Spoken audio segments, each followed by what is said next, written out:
오늘 우리에게 주시는 하나님의 말씀은 로마서 15장 1절에서 13절까지의 말씀입니다. 하나님의 말씀을 봉독하겠습니다.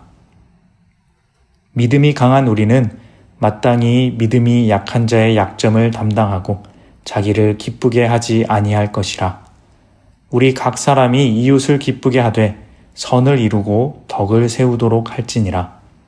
그리스도께서도 자기를 기쁘게 하지 아니하셨나니 기록된 바 주를 비방하는 자들의 비방이 내게 미쳤나이다 함과 같으니라.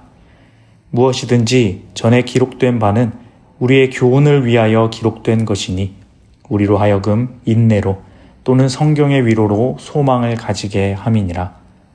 이제 인내와 위로의 하나님이 너희로 그리스도 예수를 본받아 서로 뜻이 같게 하여 주사 한 마음과 한 입으로 하나님 곧 우리 주 예수 그리스도의 아버지께 영광을 돌리게 하려 하노라. 그러므로 그리스도께서 우리를 받아 하나님께 영광을 돌리심과 같이 너희도 서로 받으라. 내가 말하노니 그리스도께서 하나님의 진실하심을 위하여 할례의 추종자가 되셨으니 이는 조상들에게 주신 약속들을 견고하게 하시고 이방인들도 그 긍휼하심으로 말미암아 하나님께 영광을 돌리게 하려 하심이라. 기록된 바 그러므로 내가 열방 중에서 주께 감사하고 주의 이름을 찬송하리로다 함과 같으니라. 또 이르되 열방들아 주의 백성과 함께 즐거워하라 하였으며 또 모든 열방들아 주를 찬양하며 모든 백성들아 그를 찬송하라 하였으며 또 이사야가 이르되 이새의 뿌리 곧 열방을 다스리기 위하여 일어나시는 이가 있으리니 열방이 그에게 소망을 두리라 하였느니라. 소망의 하나님이 모든 기쁨과 평강을 믿음 안에서 너희에게 충만하게 하사 성령의 능력으로 소망이 넘치게 하시기를 원하노라. 아멘. 우리가 삶을 살아가다 보면 이렇게 생각할 때가 있습니다. 그리스도인들은 항상 져줘야 하는가? 예수님을 믿는 사람들은 계속 자기를 낮춰야 하고 섬기는 자리에 있어야 하는가? 좀 억울한 것 같기도 합니다. 세상 사람들도 섬기는 자리에 있긴 합니다. 하지만 섬기는 때가 있으면 또 대접받는 자리에 앉을 때도 있습니다. 보통은 나이가 어린 사람은 섬기고 나이가 많은 사람은 대접받습니다. 그리고 지위가 낮은 사람이 섬기고 지위가 높은 사람은 높임을 받습니다. 돈이 많은 사람, 권력이 높은 사람, 나이가 많은 사람 등 시간이 지남에 따라 또는 자신의 노력에 따라 어느 정도의 위치를 갖게 되고 때가 되면 섬김을 받는 자리에 서게 됩니다. 그게 당연한 이치입니다. 그런데 그리스도인들은 그렇지 않습니다. 나이가 들어도 지위가 높아져도 계속 섬기라 하십니다. 오히려 높을수록 더 낮은 자리로 가서 섬기라 합니다. 이제까지 계속 섬겼는데 더 섬겨라. 좀 억울할 수 있습니다. 교회에서 수십 년간 봉사하고 이제 밑에 사람들이 좀 봉사하면 좋겠다 하는데 나이가 들어도 계속 섬기라 하는 것 분명 받아들이기가 쉽지 않습니다.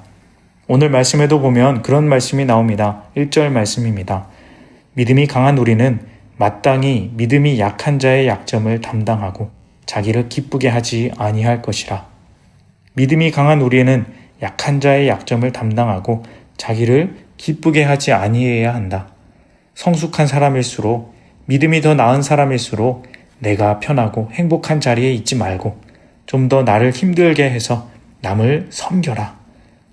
2절에 우리 각 사람이 이웃을 기쁘게 하되 선을 이루고 덕을 세워야 한다 하십니다. 이게 좋은 말인 줄은 알겠는데 그렇게 보면 조금 그리스도인들이 억울한 것이 아닌가. 사실 그렇지 않아야 할 것을 압니다. 억울해하지 말고 기쁨으로 감당해야 한다. 이것이 정답입니다. 그렇게 사시는 분도 있습니다. 나는 봉사가 너무 좋다. 섬기는 것이 너무 좋다. 하지만 그것은 어쩌면 말씀을 지키려는 의지로 인해 자신의 진실함을 속이는 것일 수 있습니다. 사실 사람의 본성과 욕구는 편안함을 추구하고 자신의 이익을 추구하려는 경향이 있습니다. 하지만 성숙하면서 말씀을 배우고 그렇게 살지 말아야 한다는 이성에 이끌려 자기를 부인하고 십자가를 지려는 선한 마음을 가진 사람들이 있습니다. 그렇게 사는 것은 참 좋은 일이지만 하지만 본성을 그저 억누르고 착하게만 사는 사람은 때로는 이중적인 인생을 살 수도 있습니다. 착하지만 가끔 튀어나오는 무의식 중의 감정을 주체할 수 없고 선하던 사람이 갑자기 막 화를 내고 이러한 사람은 심리적으로 그렇게 건강한 사람은 아닙니다. 그저 자신을 억누르고 솔직한 자신을 속이고 이중적인 인생을 살아가며 진짜 자신이 누구인지 모르며 사는 것입니다. 내가 선한 사람인 것 같고 자신도 그렇게 생각하지만 나중에 나이가 들면 이상하게 괴팍한 성격이 나오고 다른 사람들을 못 살게 구는 그런 병든 사람이 될 수 있다는 것입니다. 우리 주변에도 그러한 사람들의 예를 꽤 볼 수 있죠. 며느리 시절에 그렇게 착했던 사람이 시어머니가 되면 자기도 모르게 누군가를 괴롭힌다거나 젊었을 때는 그렇게 선하고 열정 가득했던 목사님이 나중에 돈 문제, 성 문제 등에서 큰 죄를 저지르는 일들을 우리는 어렵지 않게 찾아볼 수 있습니다. 선한 삶을 살려 하는 사람의 아이러니입니다. 악함을 억누르고자 한 건데 말씀대로 살려고 한 건데 결국 억울한 것입니다. 내 안 깊숙한 곳에 있는 억울함을 떨쳐버리지 못하고 그저 가리기만 한 것입니다. 그래서 말씀을 배우고 그저 내 의지로 그것을 가리는 것은 좋은 의도이긴 하지만 그 방법이 조금 틀렸을 수 있습니다. 우리의 변화는 내 의지로 하는 것이 아닙니다. 오직 하나님의 이끄심과 하나님의 섭리로 가능한 것입니다. 그러하기에 우리는 말씀을 통해 기도함으로 그러한 하나님의 방법을 찾아야 합니다. 오늘 말씀에서 그 교훈과 방법을 찾아봅니다. 4절 말씀입니다. 무엇이든지 전에 기록된 바는 우리의 교훈을 위하여 기록된 것이니 우리로 하여금 인내로 또는 성경의 위로로 소망을 가지게 함이니라. 우리가 말씀을 통해 얻을 수 있는 교훈은 이것입니다. 믿음이 강한 자가 약한 자를 담당하고 자기를 기쁘게 하지 않고 덕을 세우는 건강한 방법. 하나님의 방법은 바로 소망을 가지는 것입니다. 소망이 우리의 삶을 진정으로 건강하게 변화시킵니다. 소망을 세우는 방법은 두 가지인데 첫 번째로 인내입니다. 인내도 그냥 참는 것이 아니라 소망을 가진 인내입니다. 하늘의 소망, 하나님의 나라를 소망하는 마음으로 그 목적을 가진 인내를 할 때 우리는 건강하게 참을 수 있습니다. 두 번째로 소망을 가지는 방법은 성경의 위로입니다. 말씀에서 그 위로를 찾는 것입니다. 말씀을 묵상하고 하나님의 말씀을 내 마음에 새기며 읽고 암송하고 읊조리며 그곳에서 삶의 위로를 얻는 것입니다. 이것이 우리의 삶을 건강하게 변화시킵니다. 내 의지로 욕구를 누르고 그렇게 불균형한 건강하지 못한 삶을 살아가는 것이 아니라 하늘 소망을 가진 인내로 참으며 또한 말씀에서 위로를 얻으며 선함을 살아간다면 그것이 바로 예수님의 삶이고 우리의 삶이 진실하게 선한 삶이 될 수 있다는 것입니다. 그렇게 되면 어떤 변화가 일어나는가? 5절 말씀입니다. 이제 인내와 위로의 하나님이 너희로 그리스도 예수를 본받아 서로 뜻이 같게 하여 주사.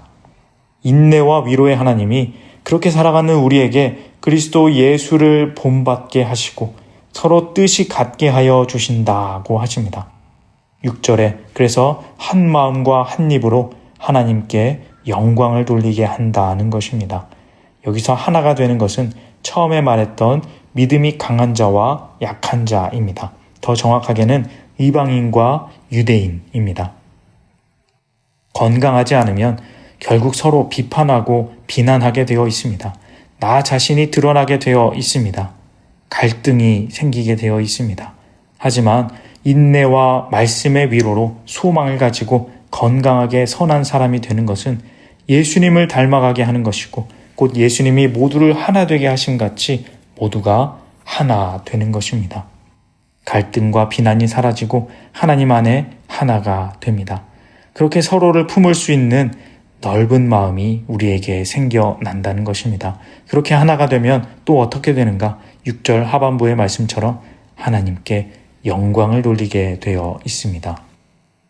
우리 인간의 궁극적인 존재의 목적은 하나님께 영광을 돌리는 데 있습니다. 그것이 우리의 삶의 가장 큰 기쁨이고 원동력입니다. 결국에 그렇게 하나가 되어서 모두가 한 마음으로 영광을 돌리게 된다는 것입니다. 진정으로 선한 마음을 가지고 섬기며 덕을 세우는 사람에게는 이러한 놀라운 일이 일어납니다. 예수님과 같이 진실함으로 서로 이해하고 섬길 수 있는 것입니다. 8절과 9절의 말씀을 봅니다. 내가 말하노니 그리스도께서 하나님의 진실하심을 위하여 할례의 추종자가 되셨으니 이는 조상들에게 주신 약속들을 견고하게 하시고 이방인들도 그 긍휼하심으로 말미암아 하나님께 영광을 돌리게 하려 하심이라. 기록된 바 그러므로 내가 열방 중에서 주께 감사하고 주의 이름을 찬송하리로다 함과 같으니라. 8절과 9절은 예수님이 유대인과 이방인 모두를 이해하시고 유대인의 할례 같은 율법도 받아주시고 이방인들의 개혁적인 신앙도 받아주신다는, 그리고 그들 모두에게 영광을 돌리게 하셨다 하는 것입니다. 서로 덕이 되고 섬기게 되면 이렇게 하나 될 수 없을 것 같은 갈등도 하나가 됩니다. 보수든 진보든 이쪽이든 저쪽이든 할 것 없이 모두 하나 되어 하나님께 영광을 돌릴 수 있습니다. 그 내용이 10절부터 12절까지 모든 열방이 하나님께 영광 돌린다는 내용으로 인용되어 나오는 것을 볼 수 있습니다. 결국 이것입니다. 우리가 인내하고 말씀으로부터 위로를 얻어 소망을 가지면 모두 다 건강해집니다. 상처와 아픔으로 소갈이하며 비난과 비판이 가득하고 세상이 계속 병들어가는 것이 아니라 모두가 하나 되고 같은 하나님을 바라보고 함께 영광을 돌리게 되는 것입니다. 함께 하나님께 영광을 돌리는 것, 그것보다 우리 인간의 존재가 아름다워지는 것은 없습니다. 가장 진실되고 가장 아름답게, 가장 인간답게 사는 것, 그것이 바로 모두가 함께 하나님께 영광을 돌리는 삶입니다. 이를 위하여 우리가 소망을 가지고 인내하는 것입니다. 성경의 위로를 얻고 선한 일을 하고 덕을 세우는 것입니다. 이 일에는 진정한 기쁨이 있습니다. 진정한 강건함이 있는 것입니다. 사랑하는 성도님 여러분, 그리스도인으로서 섬기며 사는 것, 사실은 가장 기쁜 것입니다. 그리스도인으로 산다는 것이 힘이 들고 억울하고 좀 불편하다면 그 방법이 잘못되었을 수 있습니다. 여러분, 인내할 때 소망으로 인내하시기 바랍니다. 또 말씀으로 위로 받으시길 바랍니다. 그렇게 될 때 우리는 예수님을 닮은 삶을 살아가게 되고 모두가 하나 될 수 있습니다. 하나님께 영광 돌리는 기쁨 충만한 삶을 살게 될 것입니다. 바라기는 오늘 기도하시는 우리 모두가 이 소망을 가지고 선함을 살아가시길 바랍니다. 건강하게 선하시기 바랍니다. 예수님 닮은 삶으로 모두가 하나 되고 영광을 돌리는 아름답고 기쁜 삶, 영육 간의 강건한 삶 살아가시는 복된 우리 모두가 되시기를 진심으로 소망합니다. 기도하겠습니다. 하나님 아버지 감사합니다. 우리가 그리스도인으로 살아가며 느끼는 어려움, 세상 사람과 다르게 선함으로 살아갈 때에 느껴지는 억울함과 힘든 마음들 다 하나님께 내려놓습니다. 그리고 진정한 소망으로 인내하려 합니다. 말씀에서 참 위로를 얻기 원합니다. 하나님 함께하여 주시고 모두가 하나 되어 하나님께 영광 돌리는 진정한 기쁨의 삶 살아가게 하여 주옵소서. 예수님의 이름으로 기도합니다. 아멘.